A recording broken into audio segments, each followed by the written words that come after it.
পূর্বের সব সুবিধা বহাল এবং স্থায়ী সমাধানের দাবিতে কর্মবিরতি পালন করছে বাংলাদেশ রেলওয়ে ট্রেন কন্ট্রোলার্স অ্যাসোসিয়েশনের পূর্বাঞ্চলীয় কমিটি। পূর্ব ঘোষণা অনুযায়ী বুধবার সকাল ৯টা থেকে কর্মসূচি পালন করে তারা। এর ফলে সকাল থেকে বিঘ্নিত হয় রেল চলাচল। সরেজমিন কমলাপুর রেল স্টেশনে গিয়ে দেখা যায় নির্ধারিত সময়ে ছেড়ে যায়নি বেশিরভাগ ট্রেন। এতে ভোগান্তিতে পড়ে যাত্রীরা। অপেক্ষায় থাকতে হয় তাদেরকে। এখন ট্রেন ছাড়ে নাই, এইমাত্র আসছে। খালি সব সময় এরকম করে আপনি মনে করেন কোন সময় টাইম মতো কিছু আসে না। আমি ব্রাউনবাড়িতে যাব, এটা তো একটা 45 এখান থেকে কমলাপুর থেকে ছাড়ার কথা, প্রায় লেট করে ঢুকছে। এখন ঢুকছে তো অনেক লেট করে, এখন কতক্ষণ পরে এখান থেকে ছাড়া তার কোনো ঠিক ঠিকানা নেই। চট্টলা এক্সপ্রেস দুপুর 1:45-এ কমলাপুর থেকে ছেড়ে যাওয়ার কথা থাকলেও 1:50-এ প্ল্যাটফর্মে আসে। ট্রেনের শিডিউল বিপর্যয়ে যাত্রীরা বলছেন নির্ধারিত সময়ে ট্রেন আসছে না ও ছেড়ে যাচ্ছে না।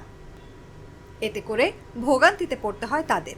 নরসিংদী যাব, 1:45-এ ট্রেন আসার কথা এখনো আসে নাই। এই জন্য আমরা খুবই ভোগান্তিতে পড়তেছি। কর্মবিরতিতে ট্রেন চলাচল স্বাভাবিক রয়েছে বলে জানান স্টেশন ম্যানেজার সাজেদুল ইসলাম। ট্রেন কন্ট্রোলারগণ আজকে কর্মবিরতির পূর্ব ঘোষণা অনুযায়ী আজকে কর্মবিরতি পরিপালন করছেন। তবে ট্রেন চলাচলের ক্ষেত্রে বিরূপ কোনো প্রভাব পড়ে নাই তাদের কর্মবিরতির কারণে। তবে ট্রেন যথাসময় না ছাড়ার বিষয়ে তিনি বলেন, তাদের কর্মবিরতির ঘোষণার পরিপ্রেক্ষিতে রেলওয়ে প্রশাসন ইতিমধ্যেই তাদের বিকল্প হিসেবে ট্রেন পরিচালনা স্বাভাবিক রাখার স্বার্থে লোকবল নিয়োজিত করা ছিল।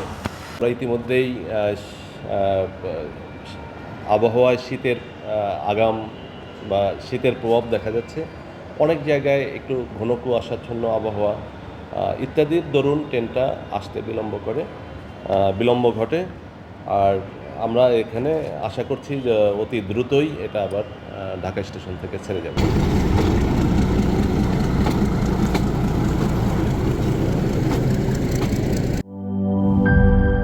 শিয়া বাটার ও ভিটামিন ই সমৃদ্ধ lily glam beauty soap. Lily, always beautiful.